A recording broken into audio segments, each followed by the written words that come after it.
cya Samweli ibice byaho 25 dusome umurongo wa 17 kadusome mu izina rya Yesu. Ijambo riravuze ngo nuko none ubimenye utekereze icyo uri bukore kuko bamaramaje kukugirira nabi. Kadusubiremo mu izina rya Yesu. Ijambo riravuze ngo nuko none ubimenye utekereze icyo uri bukore kuko bamaramaje kukugirira nabi. Soma Yosuwa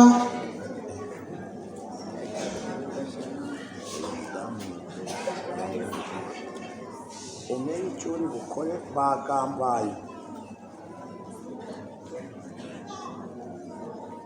Dusome Yosuwa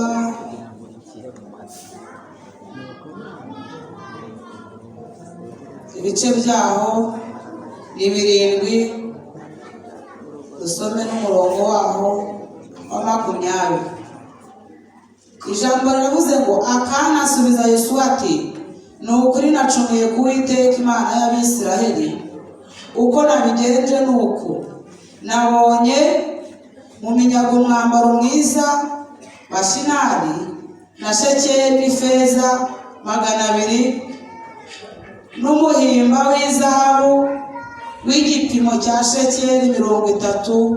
Ndabyifuza mperako ndagenda mbihisha mu gitaka biri mu ihema ryanjye hagati n'ifeza iri munsi yabyo. Uwo mwanya Yosuwa yohereza intumwa zigenda ziruka zihina mu ihema zisanga bihishwe mu ihema rye n'ifeza iri munsi yabyo, nuko babikuramo babizanira Yosuwa n'Abisiraheli bose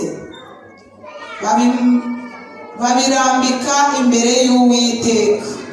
Yosuwa n'Abisiraheli bose bafata Akani mwene Zera benda ifeza n'umwambaro n'umuhimba w'izahabu n'abana be, abagaragu n'abakobwa, abahungu n'abakobwa, n'inka ze n'indogobe ze n'intama ze n'ihema rye n'ibyo yari afite byose babijyana mu gikombe cyitwa Akori.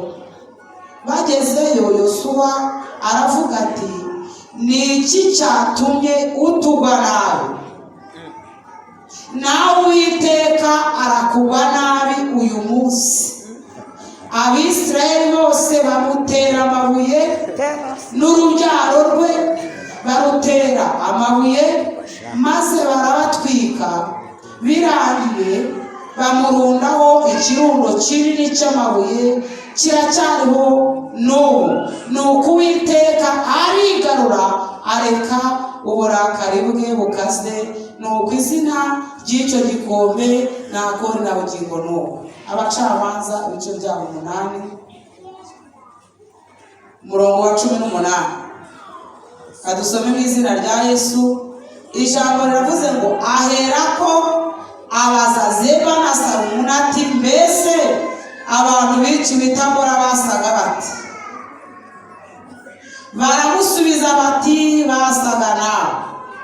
Umuntu wese muri bo yasaga n'umwana w'umwami.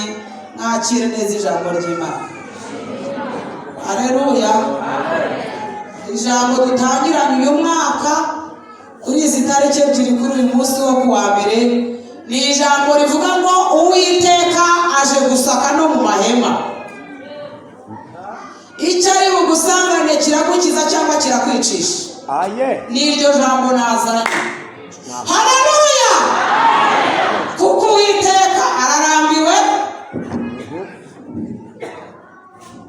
amaze igihe kinini yarihoreye abantu kandi atari uko atavuze.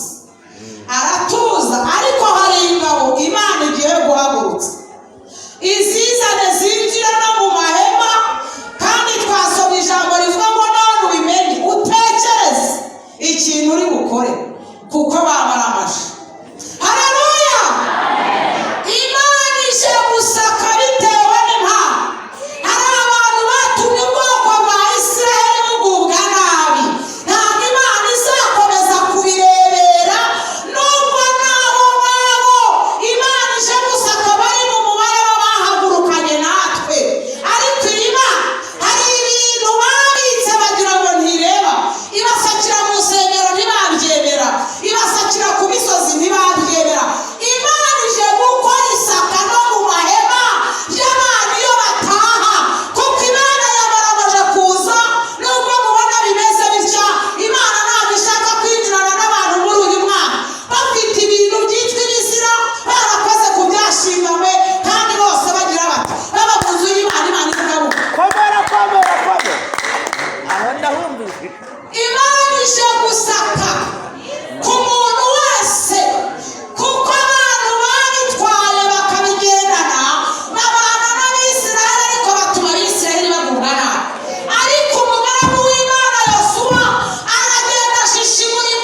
kikakwicisha cyangwa kigukize. Hari